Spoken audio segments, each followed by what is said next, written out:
Sebelum mempelajari lebih dalam, kalian harus mengetahui istilah-istilah akuntansi yang sering digunakan. Lalu, laporan keuangan itu digunakan untuk apa? Jadi, laporan keuangan itu digunakan sebagai informasi akuntansi. Nah, informasi akuntansi itu dibutuhkan oleh pihak internal dan pihak eksternal. Pihak internal itu pihak yang berkepentingan di dalam suatu perusahaan. Jadi pihak yang berada di dalam perusahaan yaitu ada pemilik, manajer, dan karyawan. Nah, informasi akuntansi bagi pemilik itu digunakan untuk mengetahui kemajuan perusahaan. Begitu juga bagi manajer untuk mengetahui kemajuan perusahaan dan pengambilan keputusan yang akan datang. Karena di sini manajer sebagai pemimpin dalam sebuah perusahaan. Kemudian karyawan digunakan untuk mengetahui kemajuan perusahaan karena dalam proses manajemen karyawanlah yang melaksanakan kegiatan tersebut. Lalu pihak eksternal itu pihak yang berhubungan dengan perusahaan tetapi tidak secara langsung melakukan proses kegiatan usaha di perusahaan. Nah, pihak eksternal itu terdiri dari pelanggan.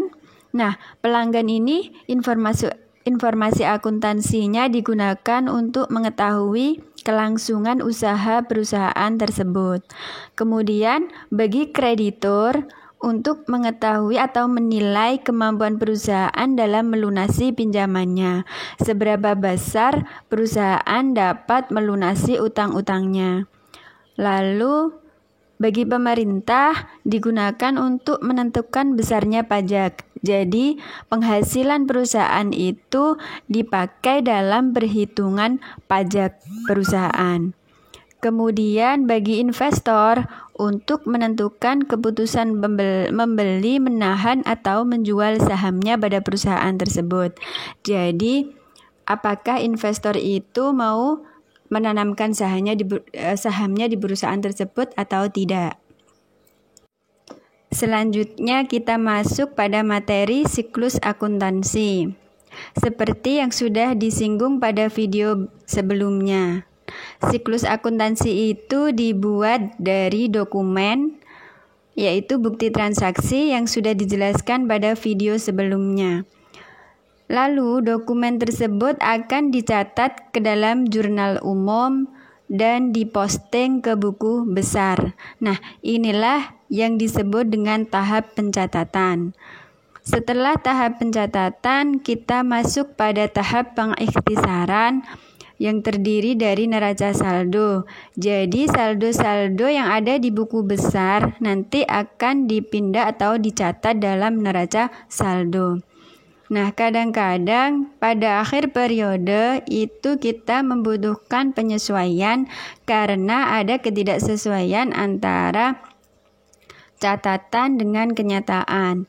Jadi dibuatlah yang namanya AJP atau ayat jurnal penyesuaian. Nah, setelah itu disusunlah neraca lajur. Nah, neraca lajur itu bisa digunakan untuk penyusunan laporan keuangan yang terdiri dari 3, yaitu laporan laba rugi, laporan perubahan modal, dan neraca. Nah, ketiga ini disebut tahap pelaporan.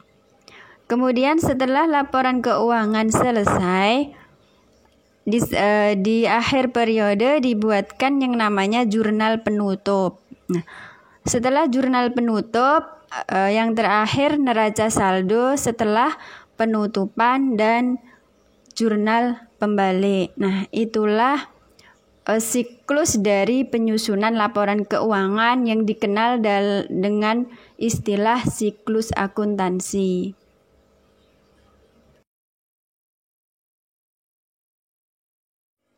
Kita akan membahasnya satu persatu. Yang pertama adalah jurnal umum. Jurnal umum seperti diperlihatkan dalam tabel ini. Jadi terdiri dari tanggal, perkiraan, ref, dan debit kredit. Di tanggal ini 2000 itu menunjukkan tahun, Januari menunjukkan bulan, dan 2 itu adalah tanggalnya. Setiap transaksi harus dicatat ke dalam jurnal umum sesuai tanggal transaksinya. Tahap selanjutnya adalah posting jurnal ke buku besar. Inilah bentuk dari buku besar. Buku besar itu terdiri dari akun-akun. Kalau misalnya akunnya berjumlah 24, jadi harus dibuatkan kolom buku besar sebanyak 24. Jadi pada intinya buku besar itu tiap-tiap akun memiliki buku masing-masing. Nah, buku besar itu ada 3. Yang pertama ini buku besar bersaldo tunggal. Nah, untuk pojok kiri atas itu ditulis nama akun, sedangkan pojok kanan atas diisi dengan nomor akun. Yang kedua adalah buku besar bersaldo ganda. Jadi bedanya tadi, kalau tadi saldonya hanya 1, sedangkan yang ini adalah saldonya ada 2, yaitu saldo debit dan saldo kredit. Jadi untuk memudahkan kita sebaiknya menggunakan buku besar bersaldo ganda.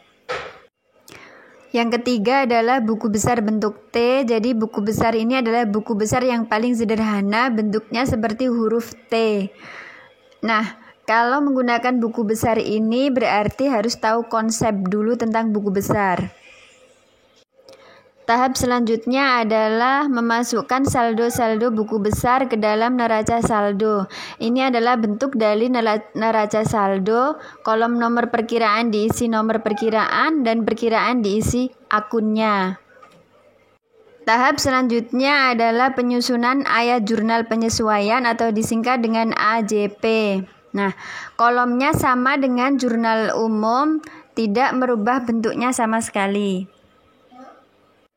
Setelah ayat jurnal penyesuaian, kita menyusun neraca lajur atau kertas kerja atau istilahnya adalah worksheet. Ada 2 bentuk dengan format 6 kolom yang pertama dan yang kedua adalah 10 kolom. Yang ini adalah format 6 kolom.